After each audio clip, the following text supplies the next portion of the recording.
Whenever y'all ready, I'm good. I mean, that was a pretty thrilling win. I know they were kind of, y'all know, it was kind of back and forth, for a lot of the game. What do you think was just kind of the difference, towards the end? We made plays down the stretch. We had some big momentum changes with those dunks. My guys knew that if they just played hard, they were going to win the game.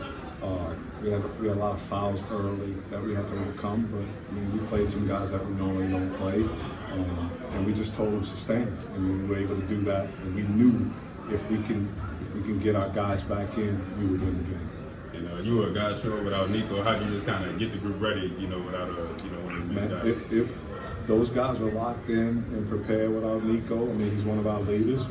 We get him back now, so we're just gonna see where it could take us. Daniel Young, I mean, he was all over the court getting rebounds, and of course, we all saw that dunk. I think that's how we're all just. What does he mean for this team moving forward as you get deeper and deeper into the playoffs? Daniel means a lot. It's, if you noticed during the year, because y'all have covered us a lot, he's a swimmer. He's a competitive swimmer, so we split time with him. And I'm okay with it because we don't want him to choose. But now he's locked in with us, and he's trying to help us win games. And you see when we have him, we're pretty darn good with him on the floor. For sure. It looked like Cash had a good game. He was scoring a good bit. Number 12 had, I believe, like 10 rebounds. Talking about those guys and just kind of how they all came together here to get this win. So Cash has been our leader all year long. I've said this all year. Cash kind of directs traffic. He's the guy that, if you're listening to the game, he's putting guys in spot. He's telling where they should be.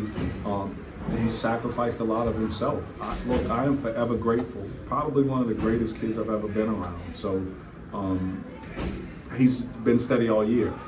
Aiden can be a double-double every night if he just asserts himself. He's a big boy. He can play. He's still trying to find himself. He's a sophomore. This is really his first year playing competitive varsity basketball. So his best basketball is ahead of him. Mm-hmm. And then I believe y'all tied it in the second, tied into the third, and they were able to put a little distance there in the fourth, got a good run going at the start of the quarter. What was the key to pulling away a bit there in the fourth? Creating turnovers. We were able to create some turnovers. And they missed some shots because we were defending and contesting them, and we were rebounding. So, there were a lot of factors in that.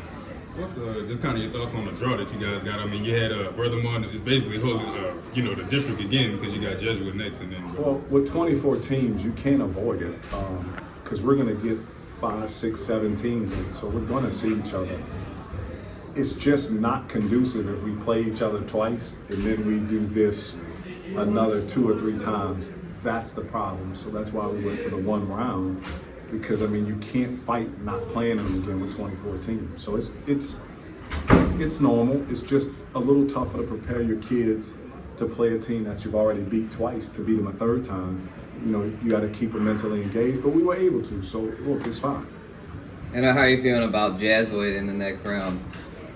Look, it's going to be another tough game. It's going to be a grind-out game. Whoever wins the turnover battle, whoever makes free throws down the stretch, that's going to be the victor. But it's going to be a really good game. Yes, indeed.